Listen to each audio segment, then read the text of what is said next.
వచ్చింది. ఈ రోజు వేదిక పైన ఉన్నారు నాయకులందరినీ చూశారు. ఇక్కడుండే వాళ్ళందరూ బాధితులే. ఇక్కడే అచ్చెన్నాయుడు 80 రోజులు జైల్లో ఉన్నాడు. ఇక్కడే ఈ యొక్క కొల్లు రవీంద్ర ఎక్కడో హత్య జరిగితే ఆ హత్య ఆయన మీద పెట్టి 60 రోజులు 70 రోజులు జైల్లో పెట్టే పరిస్థితికి వచ్చారు. యనమల రామకృష్ణ లాంటి వ్యక్తి, కళా వెంకట్రావు లాంటి వ్యక్తి, వీళ్ళందరిపైన కేసులు పెట్టే పరిస్థితికి వచ్చారు. ఒకరిద్దరు కాదు, కేసులు లేకపోతే వాళ్ళు బీసీ నాయకులే కాదు, అందరి మీద కేసులు పెట్టే పరిస్థితికి వచ్చారు. కడాన నేను బాధితుడిని, మా పవన్ కళ్యాణ్ గారు కూడా బాధితులమే. ఇది ఒక దుర్మార్గమైన ప్రభుత్వం. 40 సంవత్సరాలుగా ఎప్పుడూ చూడని ప్రభుత్వం. బీసీ నాయకత్వాన్ని పెంచిన పార్టీ తెలుగుదేశం పార్టీ.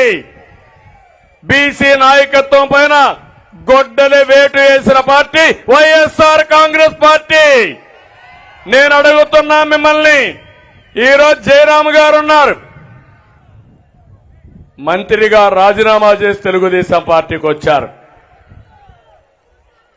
నేను వారిని అభినందిస్తున్నా.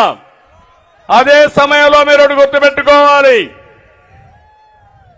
ఆయన్ని ఎమ్మెల్యేగా తీసేసి ఎంపీగా పొమ్మన్నారు. కారణం చెప్పమన్నాడు. కారణం చెప్పలేదు. చెప్పకపోతే నీ ఎంపీ నాకు అవసరం లేదని ఎంపీ కూడా వదులుకున్న వ్యక్తి జయరామ్ గారు. నేను అడుగుతున్నా, ఆయన తప్పులు చేస్తుంటే ఆయన కాదన్నారు.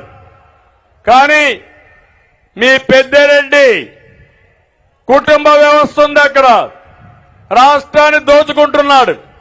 గనులు, లిక్కరు ఒకటి కాదు, ఏది దొరికితే అది అడ్డంగా దోచుకున్న వ్యక్తిని మార్చే శక్తి మీకుందా అని నేను అడుగుతున్నా.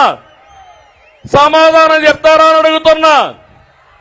ఇంకో పక్క వెనుకబడిన వర్గాల్ని ఊచకోత కోసేటువంటి ఏదైతే పల్నాడులో ఉండే రాజకీయ నాయకులు మార్చే శక్తి మీకుందా అని అడుగుతున్నా.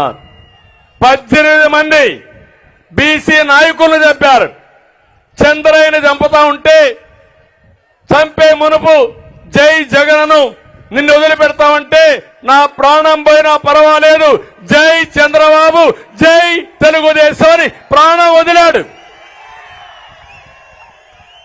ఏ విధంగా మర్చిపోగలుగుతానని అడుగుతున్నా మిమ్మల్ని. నేను పాడిపోసా, అది కాదు ఇక్కడ ఇష్యూ. నా కుటుంబ సభ్యుణ్ణి అతి దారుణంగా చంపారు. వెంకట సుబ్బయ్య ప్రొద్దుటూరులో అక్కడుండే ఎమ్మెల్యే అతి దారుణంగా అవినీతి పైన పోరాడుతున్నాడని దారుణంగా